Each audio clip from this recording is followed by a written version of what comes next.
Let's find the general solution of this equation that has been provided. We know that this is a differential equation, and it is an ordinary differential equation of order 2. This one's a homogeneous equation because the r of x is equal to 0, and we are having the constant coefficients 2, -5, and -3. So we know that the general solution for these types of equations is y is equal to e power mx. Let's find the solution for the y prime and y double prime.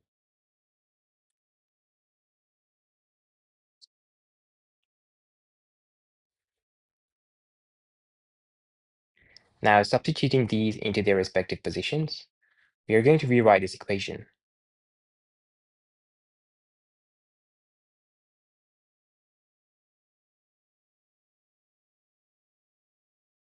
We can see that e power mx is common in all three terms, so we are going to take this out of the equation.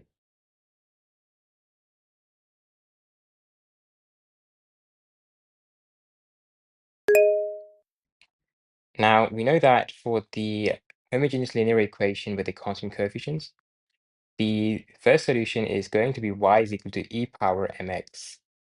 So here, e power mx cannot be equal to 0. We can solve for this one by equating it to the 0. So let's do that.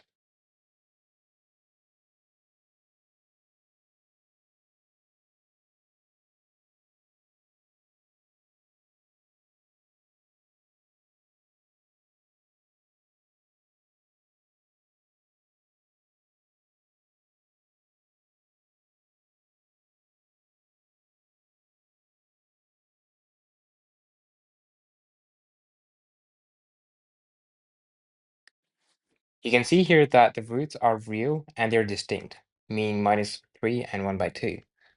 So we are going to be using the general equation that is for the first case, y is equal to c1 e power m1x plus c2 e power m2x.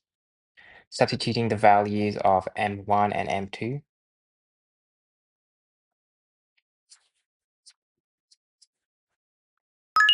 this is the general solution of the second order differential equation, which we have just recently solved. Again, we are going to be solving a simple homogeneous linear equation of order 2.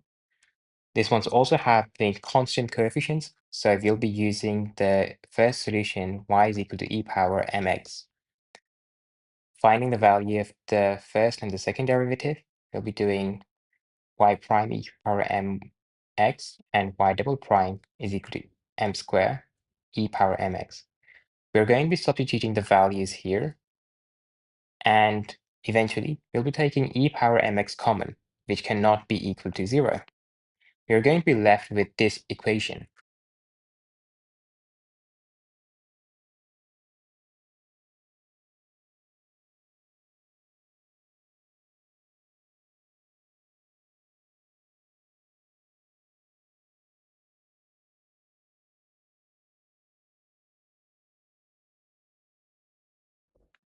For the second case for the repeated roots, we know that the general equation is going to be y is equal to c1 e power mx, where it is m1, plus c2 x e power m2x, sorry, m1x.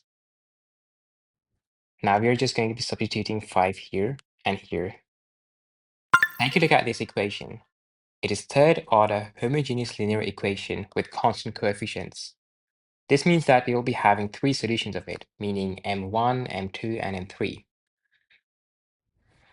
The first solution is going to be y is equal to e power mx.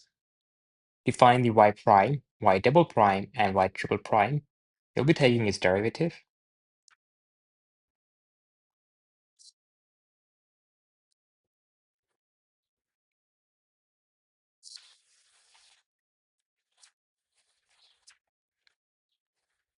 We're going to be substituting these values to their respective positions.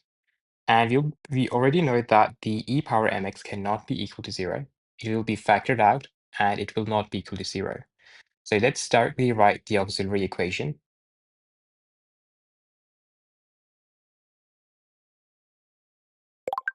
To find the roots of this auxiliary equation, we'll be using trial and error method, and we'll be testing if m is equal to 1 is a root. Now, substituting the m equals 1, we get 1 cubed minus 1 squared plus 1 minus 1 equal to 0, which satisfies the given equation. So, it is confirmed that m equals 1 is a root of this equation. Thus, m minus 1 is a factor of this cubic expression. To find the other two roots,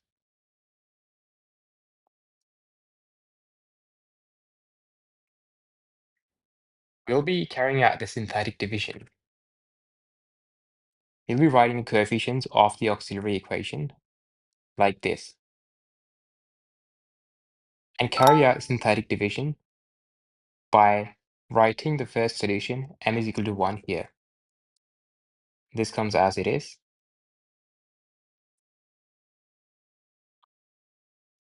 It's going to multiply with 1, and it's going to be placed here. Adding these two, it becomes 0.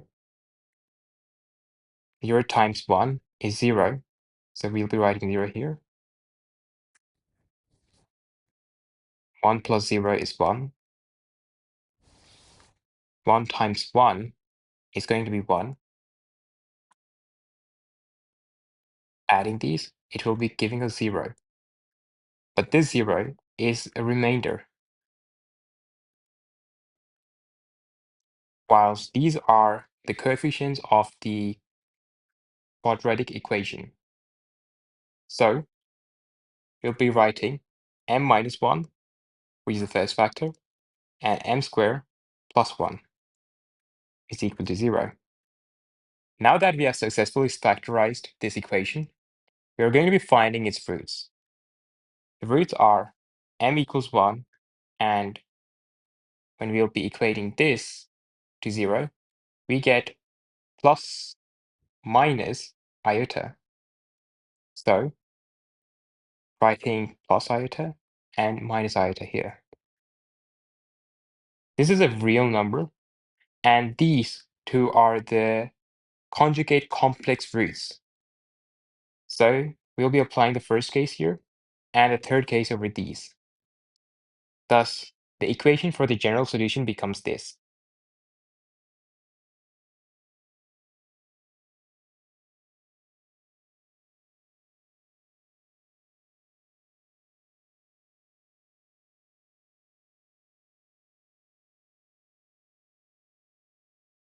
Now you can see that the real part is 0, so we are only left with the imaginary part.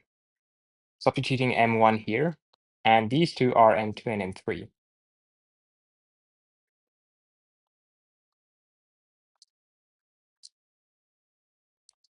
E power 0 becomes 1, so we will not be writing anything here.